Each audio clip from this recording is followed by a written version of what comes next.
السلام علیکم ورحمۃ اللہ، الصلاۃ والسلام علی رسول اللہ۔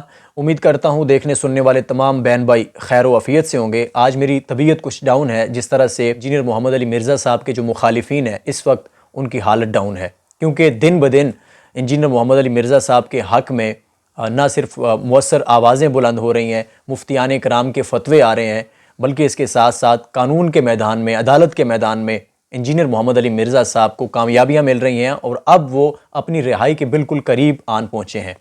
تو طبیعت ضرور ڈاؤن تھی، لیکن یہ جو میرے ہاتھ میں ایک علمی دھماکہ ہے، اس دھماکے نے انجینئر محمد علی مرزا صاحب کے جو مخالفین ہیں، جنہوں نے ایک عمارت کھڑی کی تھی بغض کی بنیاد پر، دشمنی نکالنے کی بنیاد پر، نفرت کی بنیاد پر، تو اس عمارت کے پرخچے اڑا دیے ہیں اس علمی دھماکے نے۔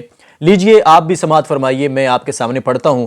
مفتی عبداللہ مروت صاحب ہیں، خطیب جامع مسجد ابو بکر صدیق میبل شریف۔ تو سب سے پہلے مفتی صاحب لکھتے ہیں: نحمدہ و نصلی علی رسول الکریم، کتاب و سنت کی روشنی میں نقل کفر پر انسان کافر نہیں ہوتا ہے۔ اس کے بارے میں قرآن مجید میں بہت سے دلائل ہیں، جیسا کہ کفار حضرت محمد صلی اللہ علیہ وسلم کے بارے میں نعوذ باللہ نقل کفر نہ باشد بیان کرتے تھے کہ نبی پاک علیہ السلام مجنون، جادوگر ہیں، اور اس طرح کے دیگر الفاظ معاذ اللہ وہ بولتے تھے۔ اور آگے مفتی صاحب نے وہ جو آیات ہیں وہ بھی یہاں پہ لکھتی ہیں: اعوذ باللہ من الشیطان الرجیم، بسم اللہ الرحمن الرحیم، وَيَقُولُونَ أَإِنَّا لَتَارِكُو آلِهَتِنَا لَشَاعِرٍ مَجْنُونَ۔ اور دوسری آیت لکھی ہے: وَإِذْ هُمْ نَجْوَىٰ إِذْ يَقُولُ الظَّالِمُونَ إِن تَتَّبِعُونَ إِلَّا رَجُلًا مَسْحُورًا۔ سورہ بنی اسرائیل کی آیت نمبر 47، اور جو پہلی آیت میں نے پڑھی ہے وہ سورہ الصافات کی آیت نمبر 37۔ اور نیچے وہ لکھتے ہیں کہ اگر کوئی شخص ان آیات میں درج شدہ نقل کفر تعلیم کی غرض سے بیان کرے تو پھر کیا ایسے شخص پر بھی 295C لگے گی؟ پھر ایسے شخص پر بھی یہ دفعہ لگنی چاہیے جو ایسی آیات کی تلاوت کرتا ہے۔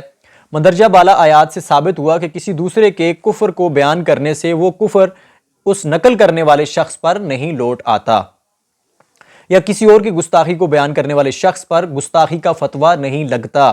لہٰذا محمد علی مرزا صاحب نے کرسچنز کا عقیدہ بیان کیا ہے، نہ کہ وہ بذات خود اس عقیدہ کے حامل ہیں۔ اب اس سے آگے انہوں نے بائبل سے کچھ ثبوت دیے ہیں۔ وہ کہتے ہیں: watch out for false prophet, they come to you in sheep's clothing but inwardly they are ferocious wolves. تو اس حوالے کا جو اردو ترجمہ بنتا ہے وہ یہ ہے کہ جھوٹے نبیوں سے تم محتاط رہنا، کیونکہ وہ تمہارے پاس بیڑوں کے لباس میں آئیں گے، لباس ان کا بیڑوں والا ہوگا لیکن اندر سے وہ بھیڑیے ہوں گے، بھیڑیوں کی طرح خطرناک ہوں گے۔ یہ اس کا جو ہے وہ اردو ترجمہ بنتا ہے۔ اب اس سے آگے مفتی مروت صاحب لکھتے ہیں: اور ان کے بعد اگر کوئی شخص پیغمبری کا دعویٰ کرتا ہے تو وہ بالعقیدہ ان کے نزدیک جھوٹا ہوگا۔ اب اس سے آگے لکھتے ہیں: لہذا محمد علی مرزا صاحب بالکل اس طرح کرسچنز کی کتابوں سے ان کے اجماعی عقیدہ بیان کر کے 295C کے مستحق نہیں ہوتے، جس طرح ایک مسلمان قرآن کریم میں بیان کردہ مشرکین کے عقیدہ کو نقل کفر سمجھ کر بیان کرنے سے کافر، گستاخ یا 295C کا مستحق نہیں ہو جاتا۔ تو یہ وہ علمی دھماکہ تھا جس نے انجینئر محمد علی مرزا صاحب کے مخالفین کی جو عمارت ہے، جو بغض کی بنیاد پہ کھڑی کی گئی ہے، جو دشمنی کی بنیاد پہ، نفرت کی بنیاد پہ کھڑی کی گئی ہے، اس عمارت کے پرخچے اڑا دیے ہیں دلائل سے۔ تو مفتی مروت صاحب کو ان کی اس علمی کاوش کو، جس طرح سے دلائل سے انہوں نے یہ فتویٰ لکھا ہے، ان کو سلام پیش کرتا ہوں۔